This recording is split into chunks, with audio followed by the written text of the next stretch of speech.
Like its Russian counterpart, a Virginia's main sonar is a spherical, bow-mounted type.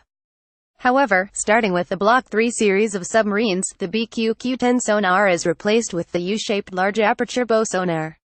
Complementing them are arrays on the port and starboard flanks, also known as lightweight wide-aperture arrays, comprising two banks of 3 fiber optic acoustic sensors. LWWAA is particularly attuned to detecting diesel-electric submarines. Rearward detection is covered by the TB-29A towed passive array. Finally, a high-frequency sonar array mounted on the sail and chin allows the Virginia to detect and avoid sea mines.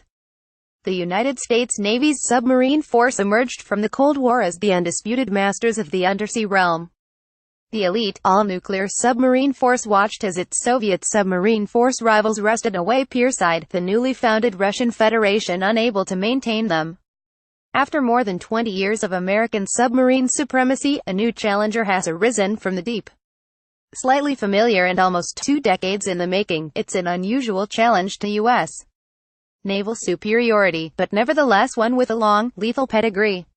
How does this new old upstart, Russia's Yasen-class submarine, compare with the new backbone of the U.S.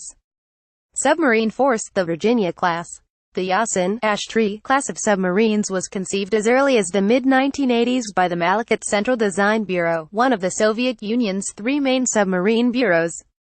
Construction of the first submarine, Severodvinsk, began in 1993 in Russia at the Sevmash shipyards, but lack of funding delayed completion for more than a decade. Severodvinsk was finally launched in 2010, and commissioned into the fleet in 2013.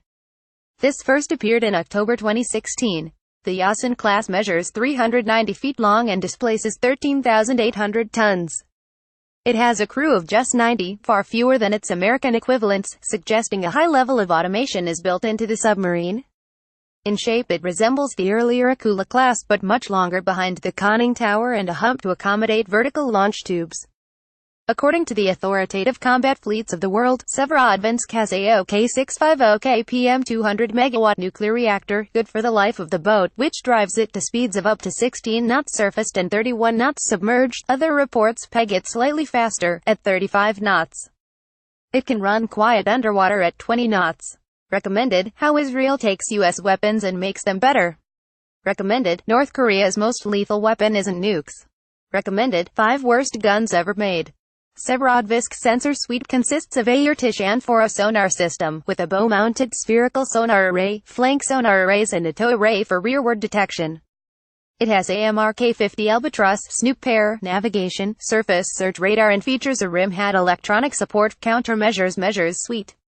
Armament for the submarines consists of 4 standard diameter 5,333 mm torpedo tubes and 4 650 mm torpedo tubes. The torpedo tubes can accommodate homing torpedoes and 3 M54 Club missiles, which are available in both anti-ship, land attack and anti-submarine versions.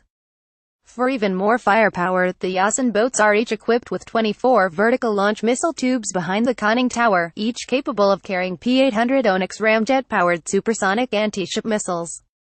The Virginia-class submarines were conceived as an affordable follow-on to the short-lived Seawolf class, which, although extremely capable, were also extremely expensive. In that sense, they have been highly successful, and Virginias are gradually becoming the mainstay of the U.S. Navy's submarine force.